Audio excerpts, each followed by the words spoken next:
welcome everyone, Honoree-Louise here with a very short TBR video. I am a person who usually has a gazillion books on her currently reading list. I read a lot of things at the same time, and I need to get some of them finished at some point. That is why I've been passing on a lot of readathons which I found interesting to focus on my current TBR. However, I'm making an exception for the Asian Readathon because, for one thing, it's a great way to honor my heritage. For another, I realized that I already have 2 books on my TBR that fulfill 4 of the challenge, and I only need to add the group book to it. I'm gonna put a link to the Twitter page of the Readathon down below, and they have a Google Docs that has all of the information you need, from the host to the talent you need, and a whole bunch of books that can fulfill different challenges. Some of them actually fulfill 4 of the 5 challenges, so that was pretty cool. Anyway, the first book on my TBR for the Readathon is The Astonishing Color of After by Emily X.R. Pan. If you saw my Spring Goal video, you know that I kind of cheated a little bit with this book, in the sense that I've already read 40 pages of it before May. But I stopped reading because I was at the point where I was in the mood for something more lighthearted, and this is a little bit too heavy for me at the time. So I'm coming back to it in May, and this is going to fulfill the first challenge: read a book by any Asian author. The author is Taiwanese American, and it also fulfills the 4th challenge, which is to read a book that has an intersectional Asian character or is written by an intersectional Asian author. So if you don't know what this book is about, it's about a girl named Lee who is half white, half Asian, and at the beginning of the book, her mother committed suicide. And afterwards, she believes that her mother has turned into a bird.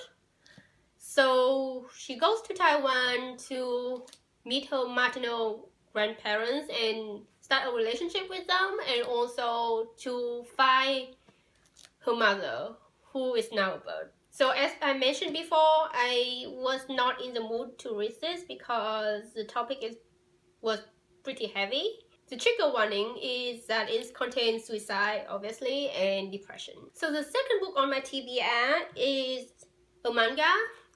It's Bakuman by Tsugumi Ohba and Takeshi Obata. I am a super big fan of Death Note, and so I figured I would finally pick up another series by the same writers and artists. This is a manga series about a high school student who enjoys drawing for fun, and another friend who is an aspiring writer, and basically they team up to create manga. I figure both the protagonists would be super relatable to me because when I was a high school student, I basically want to be a manga artist and writer. So I was going to do both story and art. But now I'm moving on to doing more like prose type novel.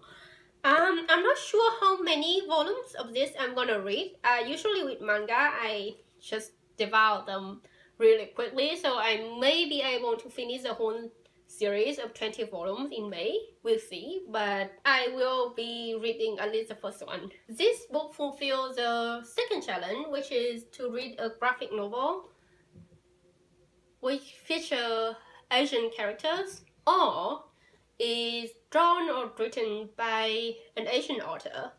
It also fulfills the third challenge, which is to read a book that was written by an Asian author in the native language. And obviously this was written in Japanese and translated into English. The last book on my TBR is a group book A Thousand Beginnings and Endings, which is an anthology edited by Ellen O. I'm planning to get either the ebook or the audiobook for this in order to read in late May when I'm traveling. Okay, we've covered the TBR. One thing that I would like to note that if you dabble up on challenges, the rule is that you cannot have books by author or having character of the same ethnicity again and again. So just to recap, the first book on my TBR is by a Taiwanese American author. This book is by Japanese authors, and the last book, the group book, is kind of a freebie because it's an anthology with a lot of people of different ethnicity. So that's it for my TBR for the Asian Readathon. I hope you enjoy it. Let me know if you're planning to read any of this book or if you're planning to join the Readathon. And I see you in my next video. Bye!